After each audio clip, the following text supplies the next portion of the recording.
오늘 우리에게 주시는 하나님의 말씀은 열왕기상 11장 26절에서 43절까지 말씀입니다.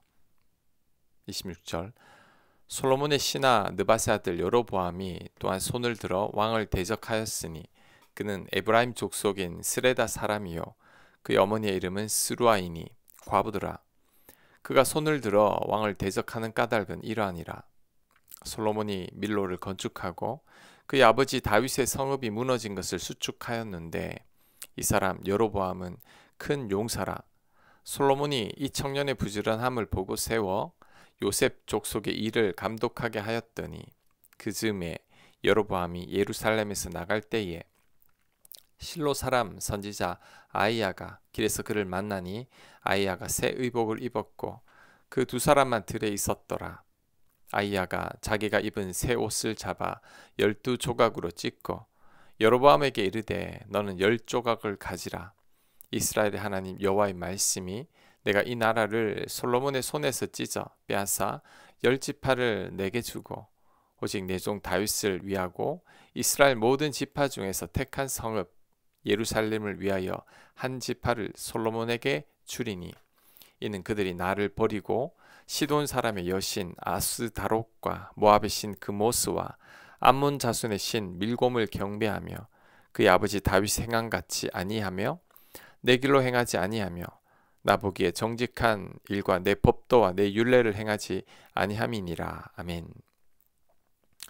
솔로몬의 신하 느밧의 아들 여로보암이 솔로몬을 대적했다고 합니다. 이렇게 솔로몬을 대적하게 된 이유는 하나님께서 선지자 아이야를 통해서 여로보암에게 이스라엘 12지파 중에 10지파를 주시겠다는 예언 때문이죠. 솔로몬에게는 한 지파만 주겠다고 예언했습니다. 이렇게 한 나라가 두 나라로 분열이 되는 이유는 솔로몬이 하나님 말씀에 순종하지 않고 이방신을 섬겼기 때문이죠. 솔로몬이 하나님의 경고를 무시했기 때문입니다. 그래서 하나님께서 솔로몬을 직접 징계하시고 간섭하신 것입니다. 만약에 아이야 선지자를 통해 여로보암에게 예언하지 않았더라면 여로보암이 솔로몬을 대적하지 않았을 것입니다. 하나님께서 직접 개입하셨기에 나라가 분열이 된 것이죠. 계속해서 하나님께서 말씀하십니다. 34절 그러나 내가 택한 내 종 다윗이 내 명령과 내 법도를 지켰으므로 내가 그를 위하여 솔로몬의 생전에는 온 나라를 그의 손에서 빼앗지 아니하고 주관하게 하려니와 내가 그의 아들의 손에서 나라를 빼앗아 그 10지파를 내게 줄 것이요 그의 아들에게는 내가 한 지파를 주어서 내가 거기에 내 이름을 두고자 하여 택한 성읍 예루살렘에서 내 종 다윗이 항상 내 앞에 등불을 가지고 있게 하리라. 내가 너를 취하리니 너는 네 마음에 원하는 대로 다스려 이스라엘 위에 왕이 되되 네가 만일 내가 명령한 모든 일에 순종하고 내 길로 행하며 내 눈에 합당한 일을 하며 내 종 다윗이 행함같이 내 율례와 명령을 지키면 내가 너와 함께 있어 내가 다윗을 위하여 세운 것 같이 너를 위하여 견고한 집을 세우고 이스라엘을 너에게 주리라. 내가 이로 말미암아 다윗의 자손을 괴롭게 할 것이나 영원히 하지는 아니하리라 하셨느니라 한지라. 아멘. 하나님께서 솔로몬 생전에는 나라가 분열되게 하지는 않겠다고 합니다. 그 이유는 다윗 때문이죠. 다윗이 하나님 말씀에 순종하며 하나님 뜻대로 살았기에 다윗 얼굴을 봐서 솔로몬 때에는 솔로몬을 건드리지 않겠다는 것입니다.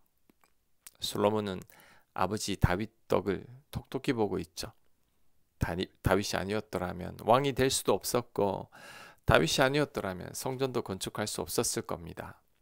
아버지 다윗 때문에 범죄를 했어도 당대의 심판을 받지 않은 것입니다. 이삭의 삶과도 유사합니다. 이삭의 삶이 참으로 평탄했죠. 야곱처럼 험악한 고난도 없었고 굴곡이 없었습니다. 이렇게 된 이유가 아버지 아브라함 때문이죠.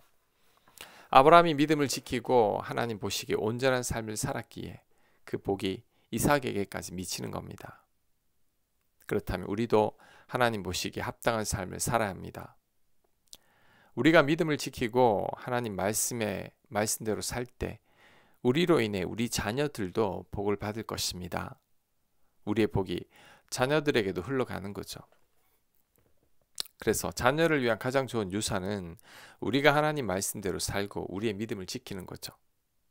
많은 재산을 물려주는 것보다 더 나은 것입니다. 내 자녀들이 스스로 하나님 은혜 가운데 살기 때문이죠. 이것을 반대로 적용하면 우리가 하나님 뜻대로 살지 않고 하나님 말씀에 불순종하게 되면 우리의 복이 자녀들에게도 흘러가지 않습니다. 솔로몬이 그 좋은 예이죠.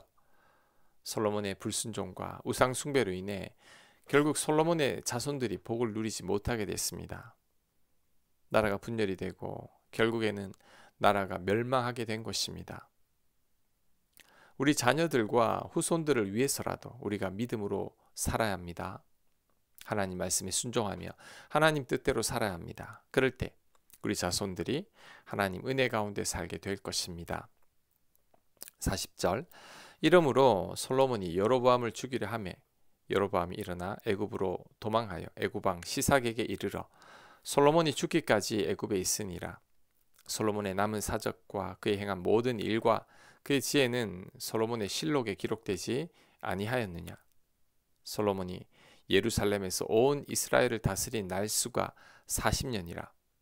솔로몬이 그의 조상들과 함께 잠에 그의 아버지 다윗의 성읍에 장사되고 그의 아들 로보암이 대신하여 왕이 되니라. 아멘. 여로보암이 10지파의 왕이 된다는 소문이 솔로몬에게 들어간 것 같습니다. 그랬더니 솔로몬이 여로보암을 죽이려 하죠. 이런 태도는 하나님의 뜻을 거스르는 겁니다. 하나님께서 계획하신 일을 반대하고 있기 때문이죠. 솔로몬이 이제는 하나님을 대적하기까지 합니다. 어쩔 수 없이 여로보암은 애굽으로 피난을 가게 되고 그 후 솔로몬은 죽음을 맞이하게 됩니다. 솔로몬이 어떻게 죽게 되었는지 성경에 자세히 나오지는 않지만 이스라엘 왕으로 40년간 다스리다가 죽음을 맞이했다고 합니다. 솔로몬의 마지막은 참으로 초라하죠. 그렇게 화려했던 솔로몬인데 솔로몬의 죽음은 성경에 단 한 줄만 기록되었을 뿐입니다. 하나님 얘기나 다윗처럼 유언도 없습니다. 그냥 성경에 한 줄로 기록된 게 전부이죠. 우리의 삶은 처음보다 끝이 아름다워야 합니다. 초심을 지키라는 말이 있는 것은 사람들이 처음 마음을 끝까지 지키는 경우가 많지 않기 때문이죠. 마지막이 처음에 훌륭함을 다 가리는 경우가 많습니다. 솔로몬의 시작은 하나님께 지혜를 구하며 백성들을 지혜롭게 잘 다스리는 장면이었죠. 이스라엘이 솔로몬의 지혜로운 통치로 인해 얼마나 번성하고 살기 좋은 나라가 되었는지 모릅니다. 그런데 마지막은 그 모든 영광과 영화를 다 가려버리는 것 같습니다. 교회에서 존경받던 목사님들도 마지막에 평생 쌓았던 공로가 흐려지는 경우가 많죠. 은퇴 무렵에 아름답게 퇴장하는 게 아니라 솔로몬처럼 비난받거나 초라하게 퇴장합니다. 그러다가 잊혀져 버리는 거죠. 우리는 이렇게 되지 말아야 합니다. 그러기 위해서는 형통할 때 조심해야 합니다. 내 삶에 아무런 문제가 없고 부족함이 없을 때 절제하고 또 삼가야 합니다. 끊임없이 스스로를 반성하고 성찰해야 합니다. 바울처럼 내가 날마다 죽어야 합니다. 날마다 겸손히 하나님만을 의지해야 합니다. 내 안에 성령님을 의지해야 합니다. 그래야 처음 모습을 겨우 유지할 수 있을 겁니다. 또한 이렇게 살 자신이 없다면 차라리 형통하지 않는 게 더 낫죠. 너무 과하지 않은 적당한 삶이 좋습니다. 잠언의 아굴의 기도처럼 너무 부하지도 말고 너무 가난하지도 않는 게 좋죠. 그래야 솔로몬처럼 변질되지 않기 때문입니다. 솔로몬의 죽음을 통해 우리 자신을 돌아봐야 합니다. 감당하지 못할 성공과 형통은 오히려 저주가 되죠. 차라리 우리가 연약하고 깨지기 쉬운 질그릇이 되는 게 더 낫습니다. 그래서 하나님 없이는 도저히 살아갈 수 없는 심령이 되는 게 더 낫습니다. 그래야 우리들의 믿음을 지킬 수 있기 때문이죠. 지금의 믿음을 끝까지 가지고 갈 수 있어야 합니다. 초심을 잃지 말아야 합니다. 처음 예수님을 만났을 때의 감격을 잊지 말아야 합니다. 그럴 때 마지막이 아름다울 것입니다. 아멘. 묵상과 적용 질문입니다. 나는 처음 믿을 때의 모습을 유지하고 있는지 조용히 성찰해 보시기 바랍니다. 내가 솔로몬처럼 교만해지지는 않았는지 점검해 보시기 바랍니다. 기도합니다. 하나님, 처음 마음을 잃지 않게 하옵소서. 일평생 겸손히 하나님과 동행하게 하여 주시옵소서.